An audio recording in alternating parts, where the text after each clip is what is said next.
to Pica Poco Kitchen. Today we're making shrimp cocktail. Vámonos!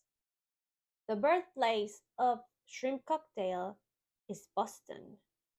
During the Prohibition, bar and pub tenders needed to find new ways to use their dishware and of course keep their business going. So taking advantage to having the coast and fresh seafood, they came up with this idea of a shrimp Bloody Mary, which became later, especially in the 40s when it became at its highest point, the shrimp or prawn cocktail that we know and love today.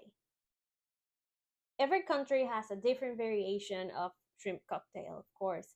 And Mexico's is very refreshing. It gives this vibe of vacation and chill. Very popular in places like Acapulco, Veracruz, and other ports. It is also, for some reason, it gives me this feeling of childhood memories.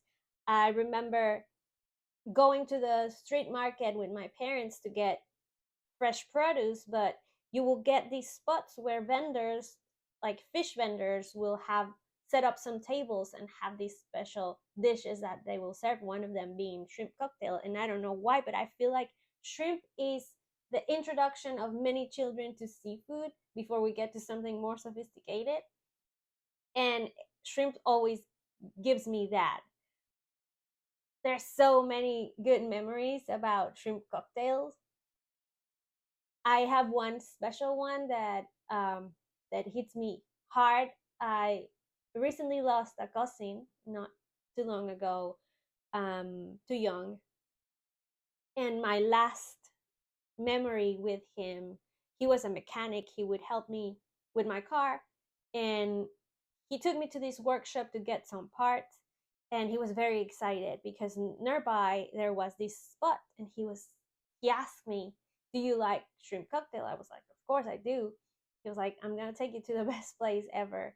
And we went to this small vendor, and they had very good shrimp cocktails. It was this tiny little place under a bridge or somewhere. It was just a very small place, but we sat there, we talked about music, we just had a good time. And every time since I have a shrimp cocktail, it makes me think of him.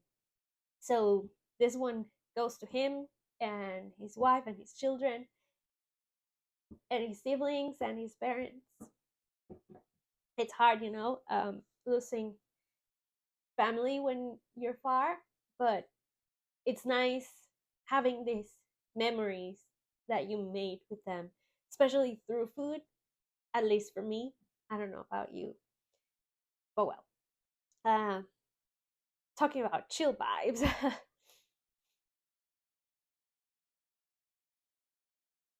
Anyway, uh, there is one special secret ingredient to make this sauce even better, and I will tell you all about that. There are many ways to cook your shrimp. If you don't have any tool or special equipment, just bring some water to a boil with a little piece of onion and garlic and bay leaf if you like, and add your shrimp in. Don't cook them more than 5 minutes, depending on the size, from 3 to 5 minutes. As soon as they change color, take them out. If you have a steamer, bamboo steamer, or any other kind of steamer, that will work too. And that's there's where this tool comes up to. This is one of the first tool that when my husband and I got married, we went thrift shopping, and this was one of the first things that I just instinctively grabbed. I didn't even think of it. I just knew I needed it, and oh, how useful this tool is! I think it's one of the um, unsung heroes of the kitchen, and everybody should have one. I'm gonna use it in my pressure cooker, but you can use it in a regular pot with water. So the pressure cooker takes no time, literally no time. You set it to 1 minute, but as soon as it gets zero, you stop the pressure cooker and you release the pressure and they're done. Simple as that. So I'm gonna do that and I'll be back. This is my pressure cooker insert. I have a little bit of water, one bay leaf, one small piece of onion, one garlic clove, and a canister. As you can see, the water doesn't touch it. And this half a pound of shrimp will be enough for 2 cooks. I apologize for my shaky video. I'm gonna fire this camera woman. And this is what I mean when I'm saying it takes no time. You have to set your pressure cooker to 0. Now, in reality, it is gonna take some time, but only for enough for the water to heat up and start steaming. That's why you set it to 0, because as soon as it happens, you're gonna release the pressure and take your shrimp out. And this will work even with frozen shrimp. So once you hear the terrorizing beeping, go ahead and release the pressure. I don't know about you, but those old-fashioned pressure cookers left me a little bit traumatized. As soon as they're ready, I'm gonna transfer them to an ice bath. You will do the same no matter the way you cook them. This will stop the cooking process, avoiding your shrimp to have a gummy or weird texture.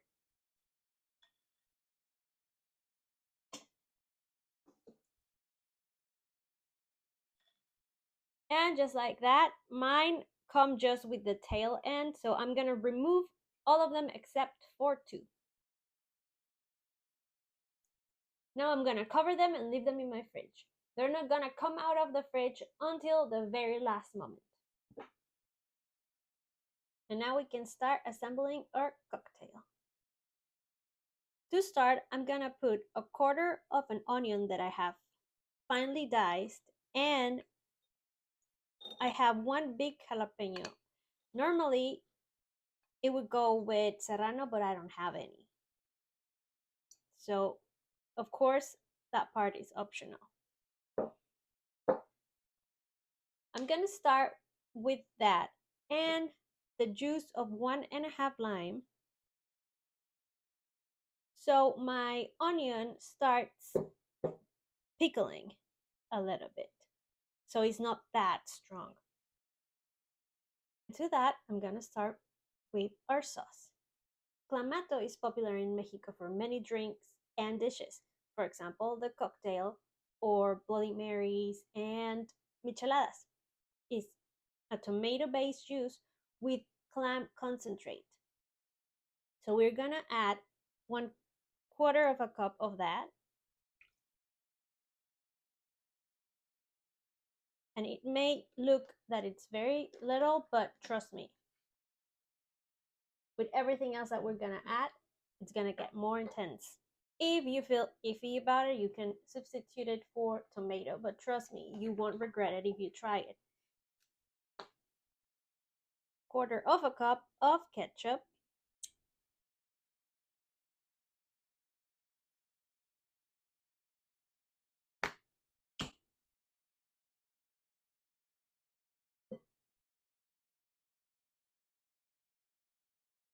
The ketchup brings sweetness to our dish. 1 teaspoon of Worcestershire sauce, or as we call it in Mexico, English sauce. And a teaspoon of soy sauce. But what would be better would be Maggi juice. If you can get it in your convenience store, that would be fantastic.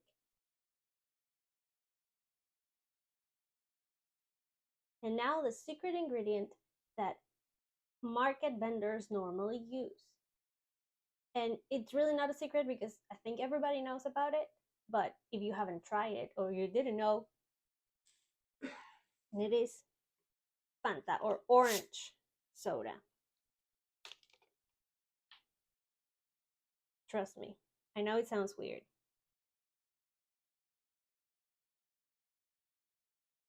1/4 of a cup in.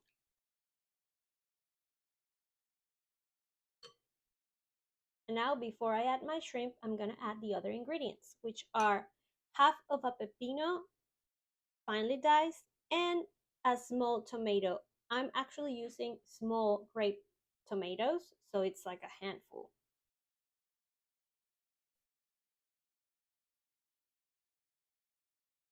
And in goes my shrimp.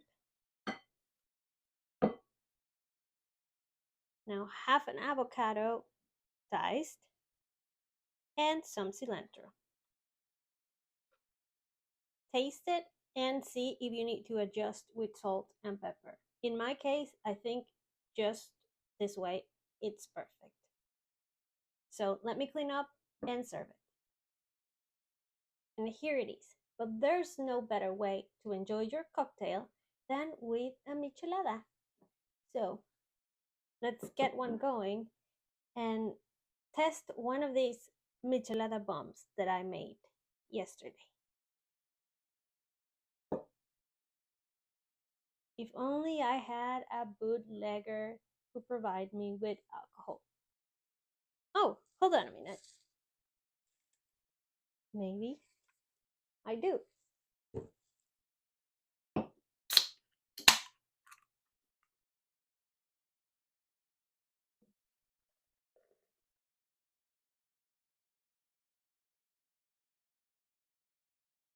And you can serve it with saltines, extra lime, and of course some Valentina or other hot sauce for people who like it more spicy. But if you don't have saltines, you can use tostadas or tortilla chips. So let's give it a try.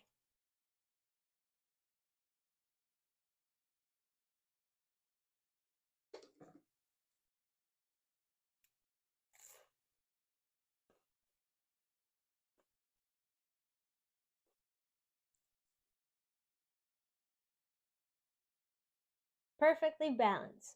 Sweet, salty, a little bit spicy, but not too much. The tomato is there, but the main character of this dish is the shrimp, which is what we want. So there you have it.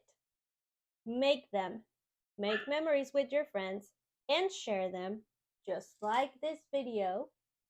Like, subscribe, and be notified. And for more, follow me on the socials. Salud, amigues!